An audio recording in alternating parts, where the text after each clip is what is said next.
الحمد للہ وکفا والصلاة والسلام علی الذین اصطفیٰ، خصوصاً علی افضلہم وخاتم النبیین محمد الامین وعلی آلہ وصحبہ اجمعین. اما بعد فقد قال اللہ تبارک وتعالی کما ورد فی سورة الحدید: اعوذ باللہ من الشیطان الرجیم، بسم اللہ الرحمن الرحیم. ان المصدقین والمصدقات واقرضوا اللہ قرضا حسنا یضاعف لهم ولهم اجر کریم.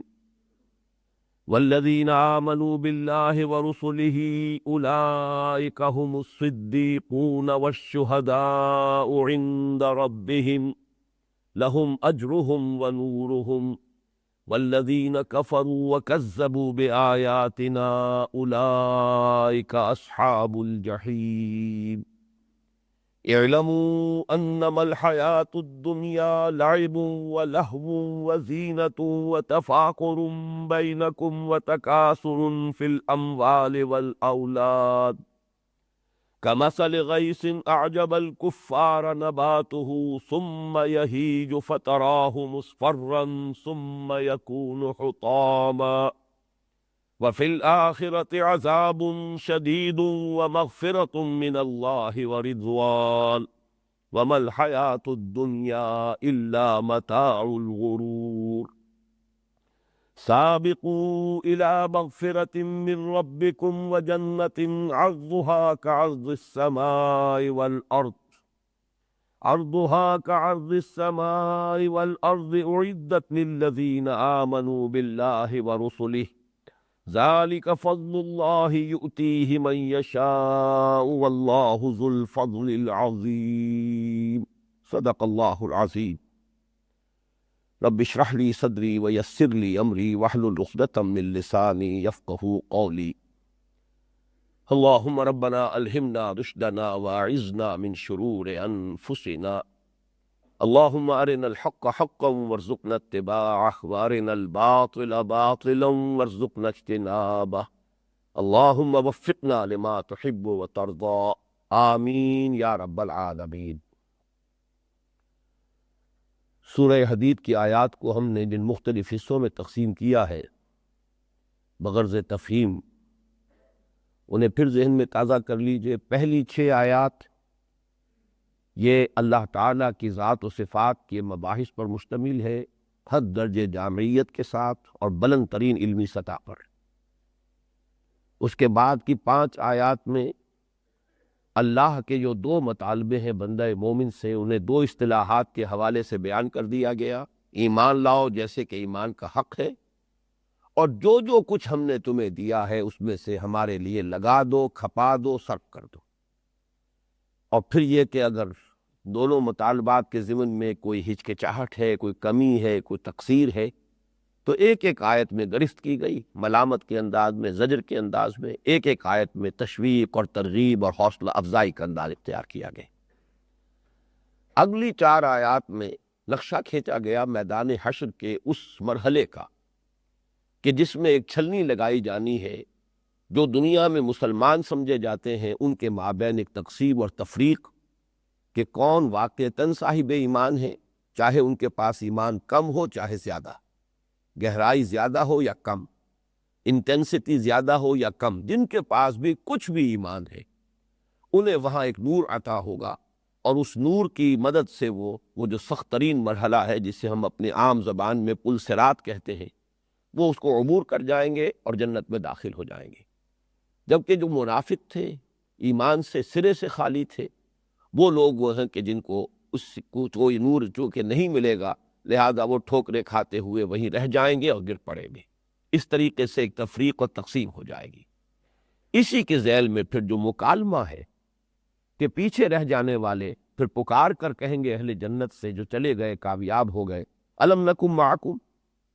اور اس کے جواب میں پھر جو قرآن مجید کی آیت جو وارد ہوئی ہے، واقعہ یہ ہے کہ وہ حقیقت نفاق اور نفاق کا سبب کیا ہے، اور وہ نفسیاتی اعتبار سے کن کن درجوں اور مرحلوں سے گزر کر اپنے پورے شدت کو پہنچتا ہے، اور پھر اس کا آخری انجام کیا ہے. یعنی وہ مضامین جو سورہ منافقون کی 8 آیات میں بیان ہوئے ہیں، یہاں 2 آیتوں کے اندر ان کا نقشہ کھینچ دیا گیا۔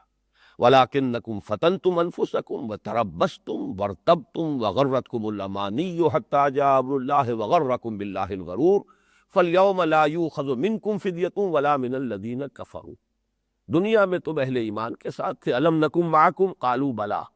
یہاں تمہارا اب انجام یہ ہے کہ فَالْيَوْمَ لَا يُؤْخَذُ مِنكُمْ فِدْيَةٌ وَلَا مِنَ الَّذِينَ كَفَرُوا مَأْوَاكُمُ النَّارُ هِيَ مَوْلَاكُمْ وَبِئْسَ الْمَصِيرُ۔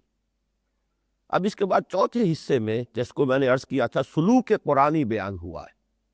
یہ میں آج ایک ڈائیگرام کی شکل میں آپ کے سامنے لایا ہوں، اس لیے کہ اس میں جو اصطلاحات آئی ہیں صدیقین اور شہداء، ان پر اگرچہ گفتگو کافی ہو چکی ہے، لیکن میں یہ چاہتا ہوں کہ مزید وہ بات واضح ہو جائے، اس لیے کہ یہ وہ مضامین ہیں بہت شاذ ہی لوگوں نے اس سے بحث کی ہے، اس کی گہرائی میں اترنے کی کوشش نہیں کی۔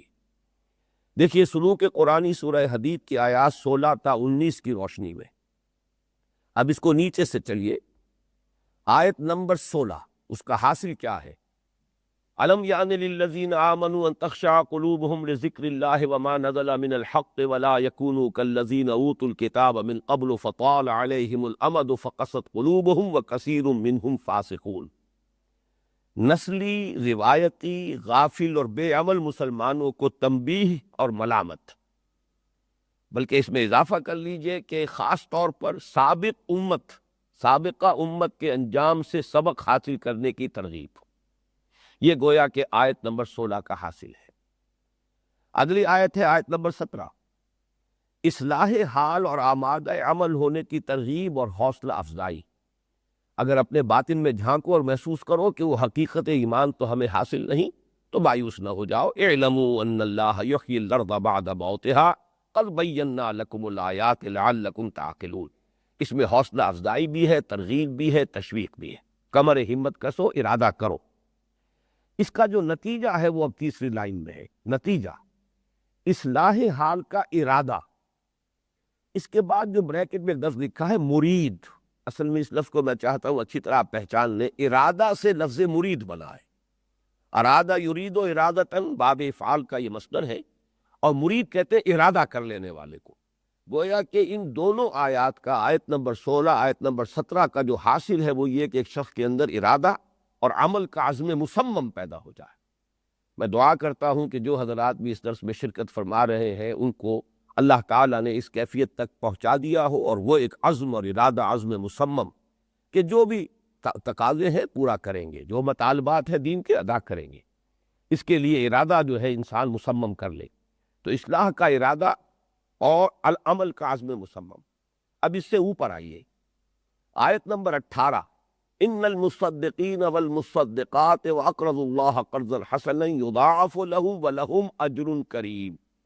یہ ہے کثرت صدقہ و خیرات اور انفاق فی سبیل اللہ کے ذریعے دل سے دنیا اور مال کی محبت کا ازالہ، یہی نجاست ہے، اور اس کو اگر دور نہیں کریں گے، اسی کو میں تعبیر کرتا رہا ہوں، یہی بریک ہے۔ اگر یہ نہیں کھلے گا تو آگے ترقی نہیں ہو سکتی۔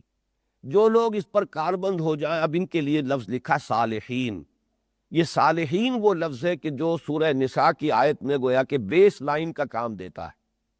وَمَن يُطِعِ اللَّهَ وَالرَّسُولَ فَأُولَٰئِكَ مَعَ الَّذِينَ أَنْعَمَ اللَّهُ عَلَيْهِم مِّنَ النَّبِيِّينَ وَالصِّدِّيقِينَ وَالشُّهَدَاءِ وَالصَّالِحِينَ وَحَسُنَ أُولَٰئِكَ رَفِيقًا۔ جو شخص اللہ اور اس کے رسول کی اطاعت پر کاربند ہو گیا، اسے معنوی معیت اور رفاقت حاصل ہو جائے گی ان کی جن پر اللہ کا انعام ہوا ہے، یعنی انبیاء، صدیقین، شہداء اور صالحین۔ یہ صالحین جو ہے بیس لائن ہے۔ جو شخص ارادہ کر چکا ہو اور ارادہ کر کے انفاق اور صدقہ و خیرات کا حل چلا لے، وہ ہے صالحین میں شامل ہونے والا۔ ارادہ کر کے بھی معطل رہ گیا، عملاً کوئی پیش قدمی نہیں کی، تو اس کا وہ مقام نہیں ہے۔ اسی لیے اس کو چوتھی لائن میں علیحدہ کیا ہے کہ یہ صالحین کون ہے، کہ جو کثرت صدقہ و خیرات اور انفاق فی سبیل اللہ کے ذریعے دل سے دنیا اور مال کی محبت کا ازالہ کرے۔ اب اس سے اوپر دو لائنیں ہو گئی ہیں۔ یہ وہ دو طرح کے انسان جن پر کہ اللہ تعالیٰ نے انسانوں کی عظیم اکثریت کو پیدا کیا ہے۔ تیسری جو قسم ہے ایمبیورٹ، وہ بہت شاذ ہوتے، عام طور پر یا ایکسٹروورٹس ہیں یا انٹروورٹس ہیں۔ انٹروورٹس جو ہے داہنی طرف، غور و فکر اور سوچ بچار کے عادی انٹروورٹس اور زندہ اخلاقی حس کے حامل لوگ، ظاہر بات ہے کہ جن کے اندر یہ سلامتی فکر بھی ہے، سلامتی عقل بھی ہے، سلامتی فطرت بھی ہے، ان کی اخلاقی حس بھی زندہ ہے، چونکہ اللہ تعالیٰ نے نیکی اور بدی کا امتیاز تو نفس انسانی میں ودیت کر دیا ہے، وَنَفْسٍ وَمَا صَلَّاهَا أَلْهَمَهَا فُجُورَهَا وَتَقْوَاهَا۔ تو یہ وہ لوگ ہیں کہ جن کو مرتبہ صدیقیت تک رسائی حاصل ہو جائے گی۔ یہ گویا کہ انبیاء سے نیچے سب سے اونچا مقام ہے جس تک کہ انسان رسائی حاصل کر سکتا ہے۔ دوسری طرف دوسرے قسم کے لوگ ہیں بھاگ دوڑ کے عادی اور سیر شکار کے عادی لوگ، یہ ایکسٹروورٹس ہیں۔ اب میں تفصیل بیان کر چکا ہوں، انبیاء کرام میں سے آپ حضرت موسیٰ علیہ السلام اور حضرت اسماعیل علیہ السلام، ان دونوں کو ذہن میں رکھیے۔ صحابہ کرام میں سے حضرت عمر رضی اللہ تعالیٰ عنہ، حضرت حمزہ رضی اللہ تعالیٰ عنہ، ان دونوں کو سامنے رکھیے۔ ان کا مزاج کیا تھا؟ سیر و شکار ہے۔ حضرت عمر تو پہلوانی کرتے تھے، پہلوان قسم کے آدمی تھے، ادھر اس کو چیلنج دیا، ادھر اس کو کندھا مارا، اس طرح کا ان کا ایک کردار تھا۔ اور وہ جو غور و فکر سوچ بچار، کبھی مناسبت ہی اس سے نہیں تھی۔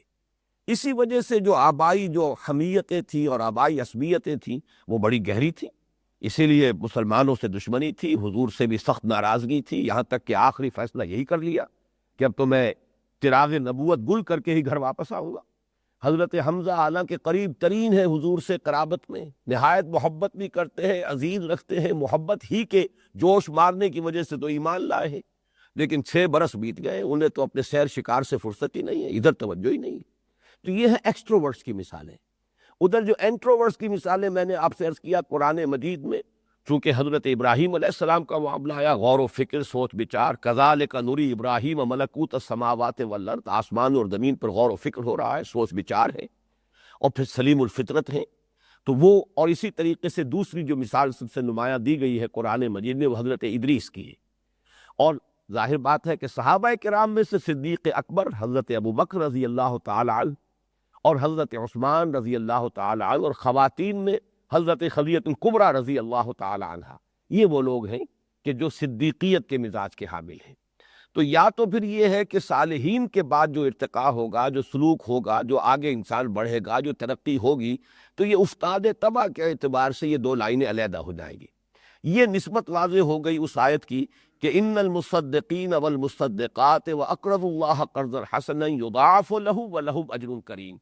اس کے بعد اگرچہ یہاں لفظ ثم موجود نہیں ہے، لیکن میں سورہ بلد کے حوالے سے بتا چکا ہوں، القرآن یفسر بعضہ بعضا، کہ ان دونوں کے درمیان محذوف سمجھیے، مقدر سمجھیے ثم، والذین آمنوا باللہ ورسلہ اولئک هم الصدیقون والشہداء عند ربہم۔ جب یہ کام کر کے لوگ آگے بڑھیں گے، بریک کھل جائے گا، ترقی ہوگی، ارتقاء ہوگا، جو اعلیٰ جو معیارات ہیں اور اعلیٰ جو بھی مقامات ہیں ان تک رسائی ہوگی، تو یا صدیقین کے مقام تک انسان پہنچ سکے گا اور یا شہداء کے مقام تک۔ البتہ اس کے اوپر کا جو معاملہ ہے وہ میں نے مزید واضح کیا ہے کہ نبوت اوپر ہے، رسالت نیچے ہے، کیونکہ میں انہی لوگوں سے متفق ہوں کہ جو یہ سمجھتے ہیں کہ نبوت کا رتبہ اونچا ہے رسالت سے، بئی معنی کہ نبوت یہ در حقیقت مقام عروج میں ہے اور رسالت مقام نزول میں ہے۔ نبوت کا رخ اللہ کی طرف ہے اور رسالت کا رخ جو ہے وہ بندوں کی طرف ہے۔ اس اعتبار سے میں نے نبوت کو اوپر رکھا ہے، رسالت کو نیچے۔ لیکن اصل میں یہ صدیقیت کی جو اصطلاح ہے یہ رسالت ہی کے لفظ کے حوالے سے واضح ہوتی ہے، یعنی جیسے ہی رسول کی دعوت کسی صدیق، جو صدیق کا مزاج رکھنے والا انسان ہے، اس کے کان میں جیسے ہی رسول کی آواز پہنچے گی فوراً لبیک کہے گا، اسے کوئی دیر نہیں لگے گی، اس لیے کہ اس کی سلامتی عقل، سلامتی فطرت، وہ خود پہلے سے گویا کہ تیار ہے۔ میں تو اس کی مثال دیا کرتا ہوں جیسے کوئی شخص وضو کر کے گھر میں بیٹھا ہو کہ اذان کی آواز آئے اور نکلیں گے اور مسجد کا رخ اختیار کریں گے، بالکل اس طرح کی آمادگی پہلے سے موجود ہوتی ہے۔ یہ صدیقین ہے۔ لیکن پھر یہ ہے کہ اگرچہ رتبے میں نے صدیقیت سے نیچے رکھا ہے شہادت کو، یہ لوگ جو ہیں دوسری قسم کے لوگ، انہیں دیر تو لگ جائے گی، 6 سال تو لگ گئے حضرت عمر کو بھی، حضرت حمزہ کو بھی، لیکن چونکہ وہ فعال قسم کے لوگ تھے، طاقتور قسم کے لوگ تھے، قوی قسم کے لوگ تھے، ان کی ہیبت تھی، لہذا یہ کہ ان سے تقویت حاصل ہوئی مسلمانوں کو۔ حالانکہ اس سے پہلے صدیقین ہی کی جماعت تھی جو اتنی جلدی حضور پر ایمان لائی ہے، لیکن ان کا اس اعتبار سے وہ مقام نہیں ہوتا۔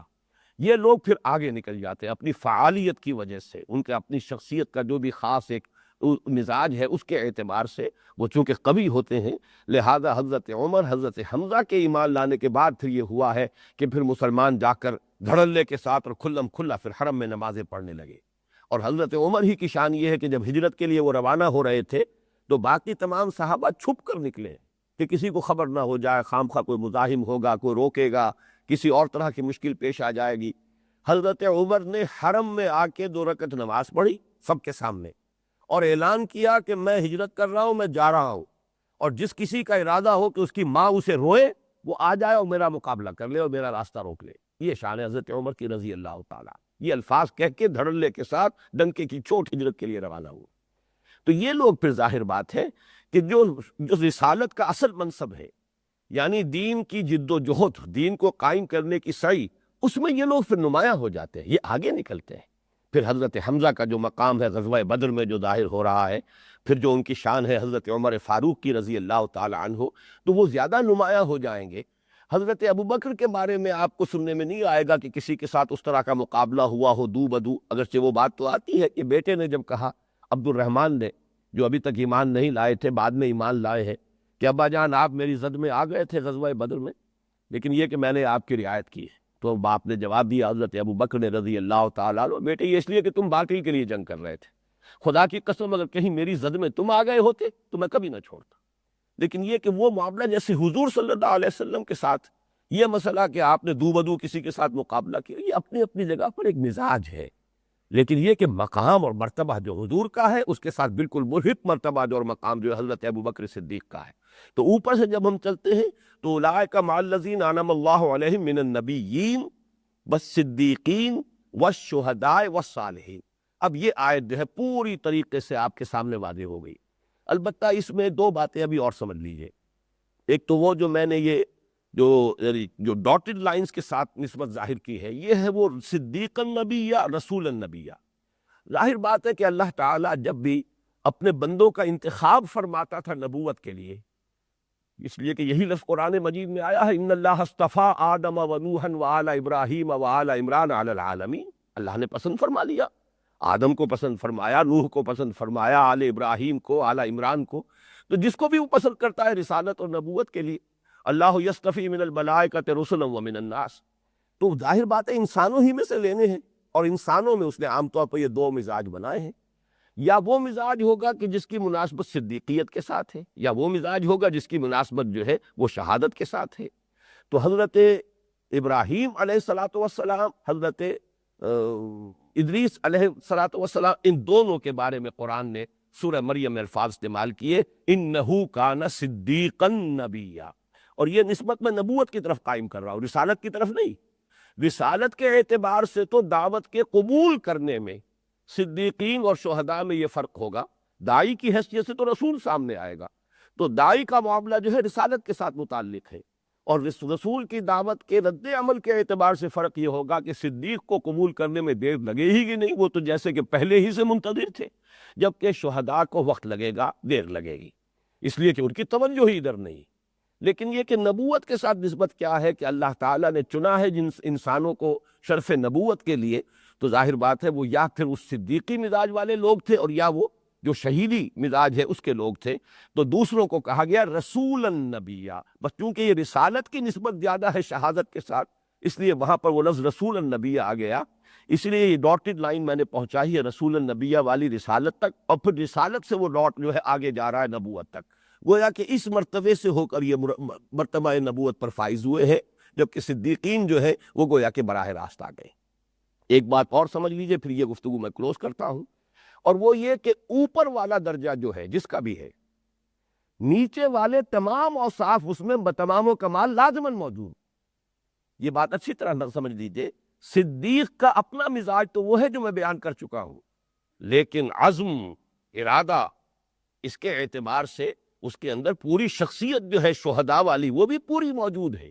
اس کا ظہور ہوا ہے کہ جو حضرت ابوبکر کے دور خلافت میں ہوا ہے، ورنہ یہ کہ حضور صلی اللہ علیہ وسلم کی حیات طیبہ تک اور حضرت ابوبکر کا جو مزاج سامنے تھا، لحاظ رقیق القلب نحیف الجثہ، وہ کو اس طرح کے انسان محسوس ہوتے ہی نہیں تھے۔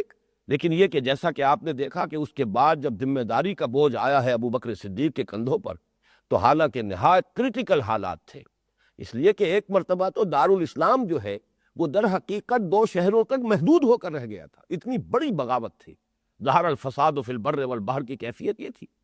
اتنے تو مدعیان نبوت کھڑے ہو گئے، لاکھوں آدمی ان کے ساتھ ہو گئے، مسیلمہ کذاب کے ساتھ لاکھوں آدمی تھے، جنگ یمامہ میں کئی 100 حفاظ شہید ہو گئے ہیں۔ تبھی تو پھر تشویش ہوئی کہ اگر اس طریقے سے یہ حفاظ جو ہے صحابہ کرام میں سے جنہوں نے قرآن مجید پورا حفظ کیا ہوا تھا، اگر وہ اس طرح شہید ہوئے تو کہیں قرآن مجید گم نہ ہو جائے، جب تک کہ اس کو اب ہم کتابی شکل میں مرتب نہ کر لیں۔ ورنہ یہ ہے کہ یہ معاملہ ہوا ایک جنگ کے اندر، اور پھر یہ کہ مانعین زکوٰۃ کا معاملہ، تو معلوم ہوتا ہے کہ ہر ریولوشن کے بعد جو آیا کرتا ہے معاملہ، ایک مرحلہ لازماً آتا ہے کاؤنٹر ریولوشن۔ حضور کی حیات طیبہ کے آخری دور میں ریولوشن کی تکمیل ہو گئی۔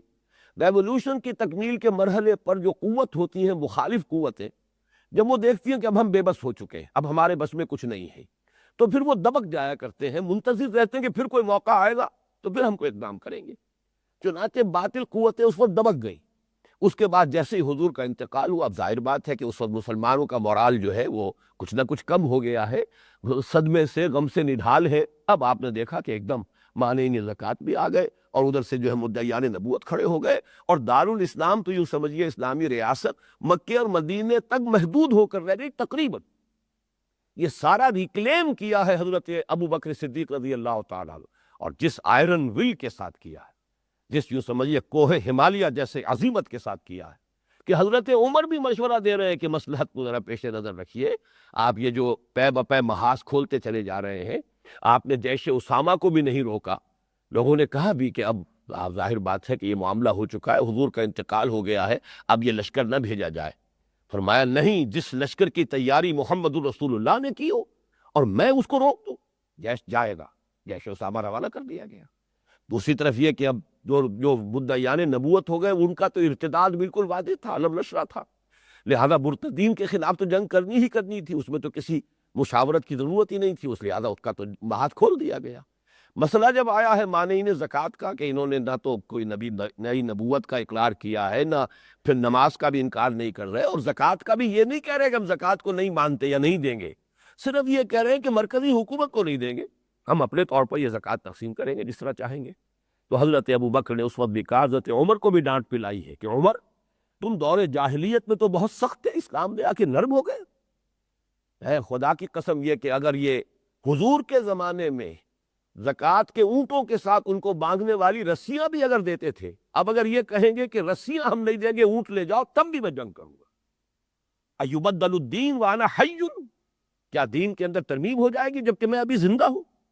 یہ عظیمت ہے، اور پھر یہ کہ واقعتاً اللہ تعالیٰ نے ان کے اس عزم اور ولولے اور حوصلے کا نتیجہ بھی ظاہر کر دیا۔ تمام جو ہے کاؤنٹر ریولوشنری موومنٹس ختم ہو کر 2.5 برس بھی پورے نہیں ہیں، 2 سال 4 ماہ، اس میں یہ ساری جو کاؤنٹر ریولوشنری موومنٹس تھی سب کو ختم کیا، سپریس کیا، اور بالکل میدان صاف کر کے اب حضرت عمر رضی اللہ تعالیٰ عنہ کے حوالے کیا۔ یہی وجہ ہے کہ 10 برس کے اندر اب ظاہر بات ہے اندرون جزیرہ نما عرب تو اب کوئی خرخشہ تھا ہی نہیں، نہ کوئی جھگڑا ہے نہ خرخشہ ہے، ہر چیز جو ہے صاف ہو چکی ہے۔ پھر یکسو ہو کر پھر جب مسلمان فوجیں نکلی ہیں صحابہ کرام کی، تو ان کے 3 کالمز ہیں، مشرق، مغرب اور شمال کی طرف سینے۔ تو یہ اچھی طرح سمجھ لیجئے کہ یہ جو بھی بالا تر طبقہ ہے، اس کے اندر نیچے والے طبقے کے اوصاف سارے ہوتے ہیں، اگرچہ ڈورمنٹ رہتے ہیں، وہ ظاہر تبھی ہوں گے جبکہ اس کا کوئی مرحلہ آئے گا، کوئی محل ہوگا۔ تو ان حقائق کو اگر آپ سامنے رکھیں تو یہ جو صدیقین والشہداء والصالحین اور پھر انبیاء کا معاملہ، پھر نبوت و رسالت، جو میں نے عرض کیا تھا کہ لوگ جو کہتے ہیں کہ نسبت ولایت افضل ہے نسبت نبوت سے، اصل میں وہ الفاظ کا جو اس کے اندر تھیر پڑ گیا وہ یہ ہے کہ ایک نبی اور رسول جس میں نبوت بھی ہے رسالت بھی ہے، اس کے اندر 2 نسبتیں ہیں۔ نسبت نبوت کو اصل مناسبت ہے نسبت ولایت کے ساتھ، نسبت رسالت کو اصل جو ہے نسبت ہے وہ نسبت شہادت کے ساتھ ہے۔ تو نبی کی جو ولایت ہے وہ نبی کی رسالت سے افضل ہے، اس میں کوئی شک نہیں، لیکن یہ کہ کوئی بھی ولی غیر نبی وہ نبی سے افضل ہو سکتا ہے؟ معاذ اللہ ثم معاذ اللہ ثم معاذ اللہ، اس کا کوئی سوال نہیں۔ ٹاپ پر انبیاء کرام ہے، اور ظاہر بات ہے ہر نبی تو رسول نہیں ہے، البتہ جو بھی رسول کسی معین قوم یا شہر کی طرف اب اس کا فیصلہ ہو گیا، اپوائنٹمنٹ ہو گئی، جائیے اب وہاں تو وہ اب رسول کی حیثیت اختیار ہو گئی. یہ مرتبہ نزول میں ہے، اصل حیثیت اس کی جو ہے نبی کی ہے. بس میں اسی پر اب اکتفا کر رہا ہوں. البتہ آیت نمبر 19 جو ہے اس کا کچھ حصہ رہ گیا تھا، اسے بھی ہم مکمل کر لیتے ہیں.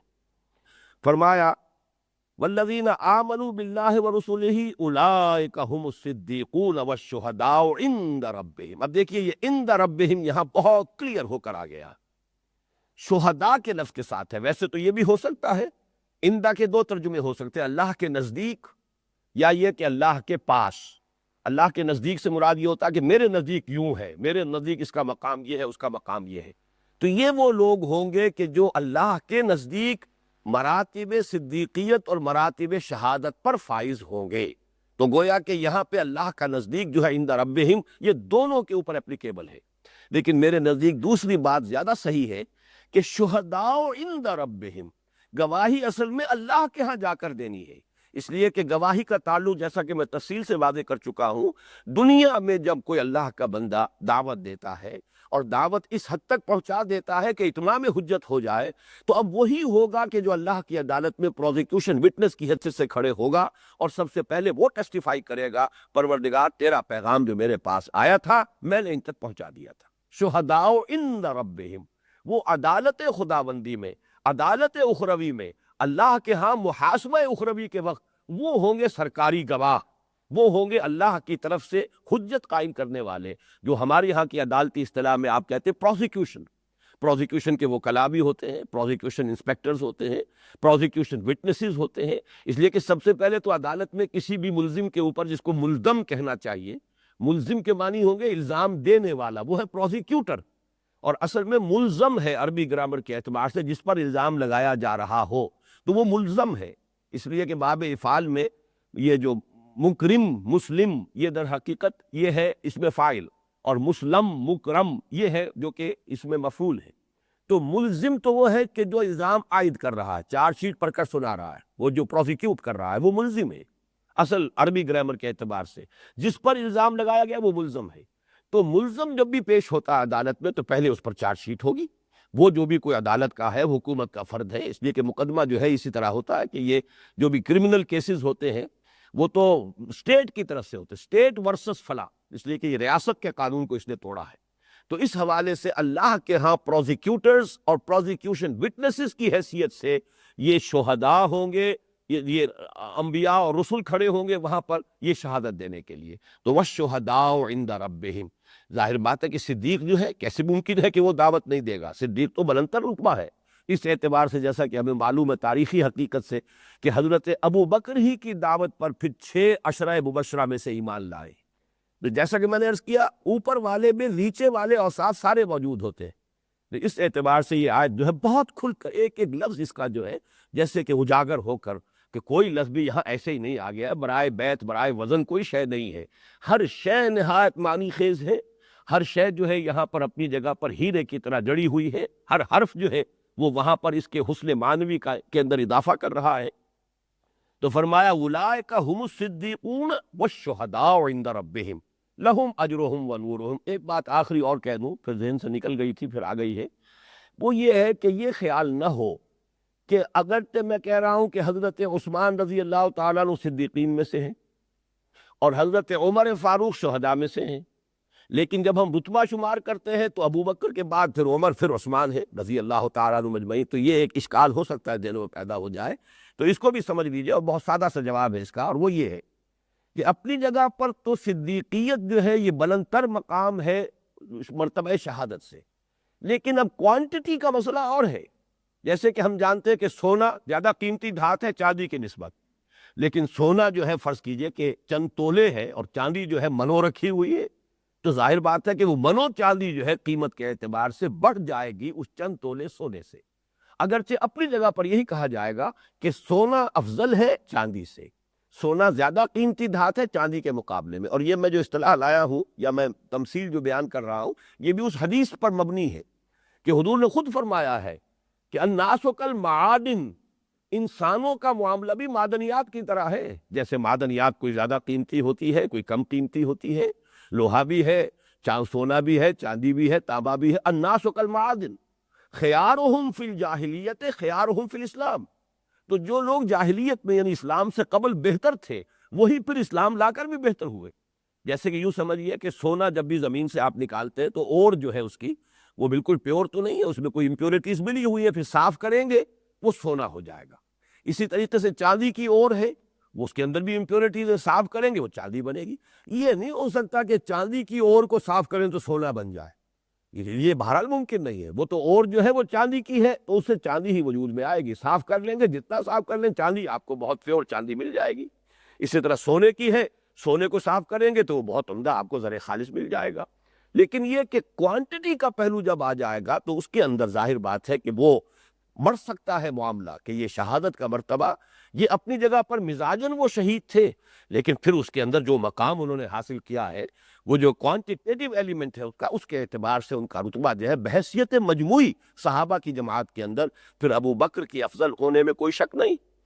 افضل البشر بعد الانبیاء بالتحقیق ابو بکر الصدیق، دوسرے نمبر پر حضرت عمر فاروق ہیں، تیسرے نمبر پر حضرت عثمان ہے، چوتھے نمبر پر حضرت علی.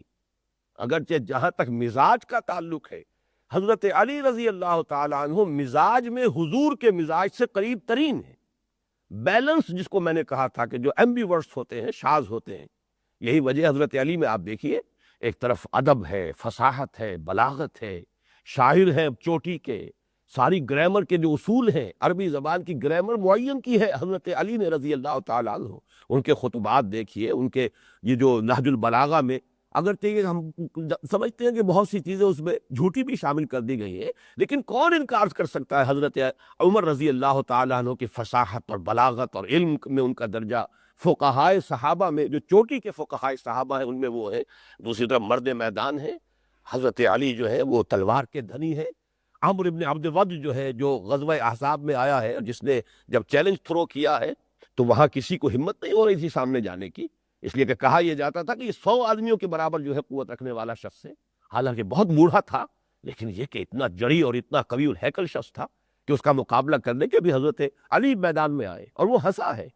جب حضرت علی سے اس نے کہا کہ کوئی اگر خواہش ہے تو بیان کرو، تو انہوں نے یہی کہا ہے کہ میری خواہش یہ ہے، مجھے اب پوری طرح یاد تو نہیں آ رہا، لیکن یہ کہ یا تو تم میرے ہاتھوں جہنم پہنچو اور یا تم مجھے جنت میں پہنچا دو. تو کوئی اس طرح کے الفاظ تھے، اس پر وہ ہنسا ہے. نہیں بلکہ یہ تھا کہ پھر آؤ اور مجھ سے مقابلہ کرو.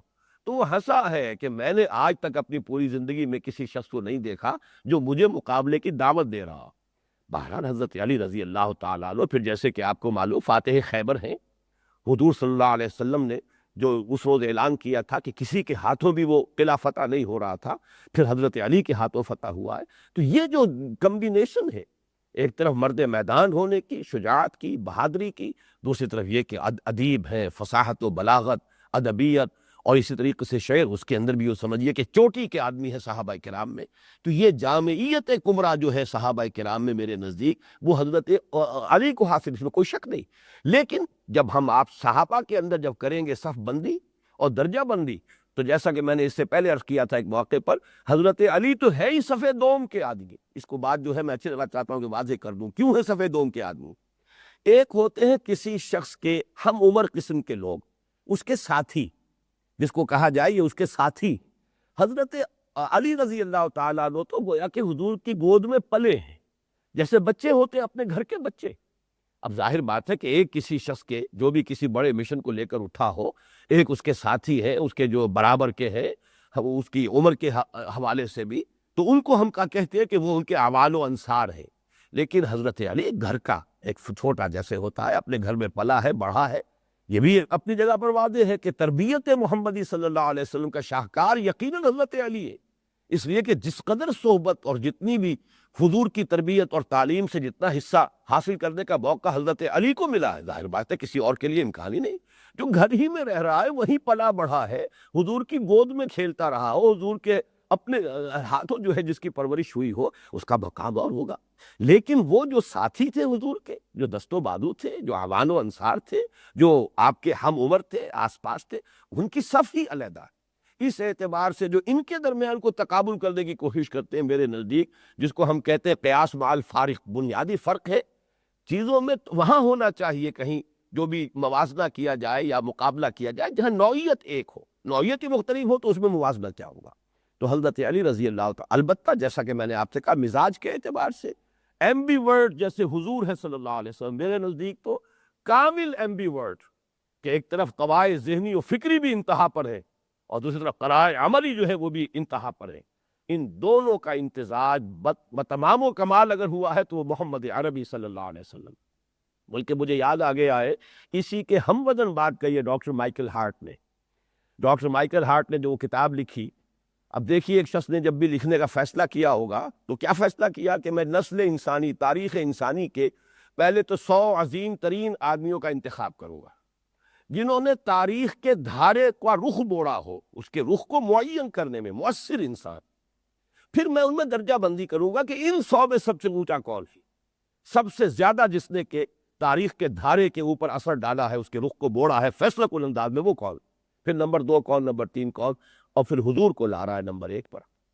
عیسائی ہے، آج تک بھی عیسائی ہے، نہ تو ابھی اس کے مرنے کی خبر آئی ہے نہ اسلام لانے کی خبر آئی۔ ڈاکٹر مائیکل ہارٹ کی کتاب اس کی دنیا میں بہت عام ہوئی ہے، لیکن یہ کہ اس کے بعد پھر یہ ہے کہ وہ بہت نایاب ہو گئی تھی بہت جلد، اور خیال یہ کیا گیا کہ شاید یہ کوئی کسی سازش کے تحت اسے غائب کیا گیا، اس لیے کہ یہ بات جو ہے عیسائی دنیا میں کہ حضرت مسیح کو نمبر 3 پر لے گیا اور حضور کو نمبر 1 پر لایا، تو یہ بات ان کے لیے قابل قبول نہیں تھی، قابل برداشت نہیں تھی۔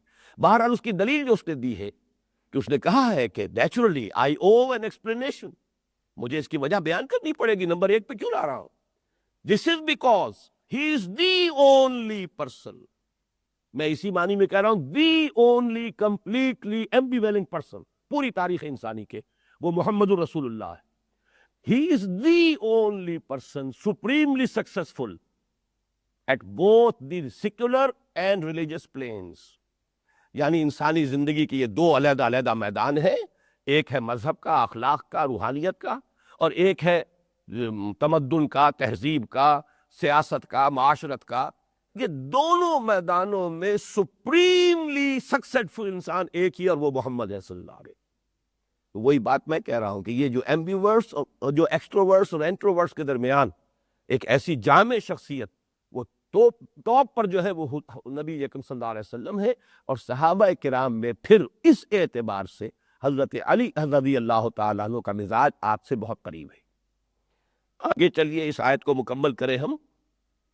اولئک هم الصدیقون والشہداء عند ربہم لہم اجرہم ونورہم۔ اس سورہ مبارکہ میں آپ دیکھ رہے ہیں کہ لفظ نور بہت کثرت کے ساتھ آ رہا ہے، دہرا دہرا کر آ رہا ہے۔ سب سے پہلے تو یہ کہ قرآن مجید یہ اندھیروں سے نکال کر نور میں لاتا ہے، یہ ہے ہی اپنی جگہ پر آیات بینات ہیں۔ پھر یہ کہ وہ نور ہوگا کہ جو ظاہر ہوگا قیامت کے دن، منافقین اس سے محروم ہوں گے، تہی دست ہوں گے، اہل ایمان کا نور ان کے سامنے اور ان کے داہنی طرف دوڑتا ہوگا۔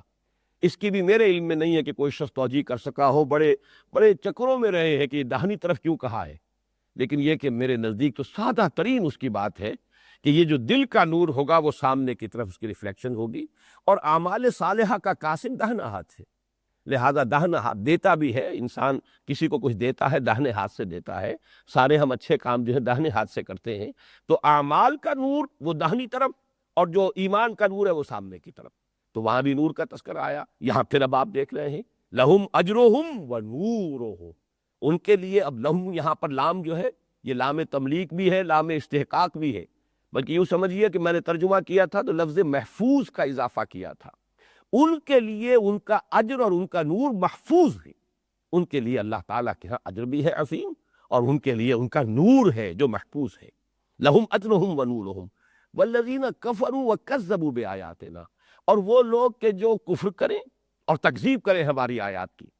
اس میں بھی اگرچہ اس سے پہلے میں نے اپنے اسی منتخب نصاب کے درس میں کسی اور مرحلے پر ان دونوں الفاظ کے بارے میں وضاحت کی تھی، آج پھر دہرا رہا ہوں، اس لیے کہ یہ بہرحال جیسا کہ میں نے عرض کیا ہے اب ہمارا اس منتخب نصاب کا آخری درس ہے اور آخری ہی حصہ ہے، اور یہ جامع ترین ہے۔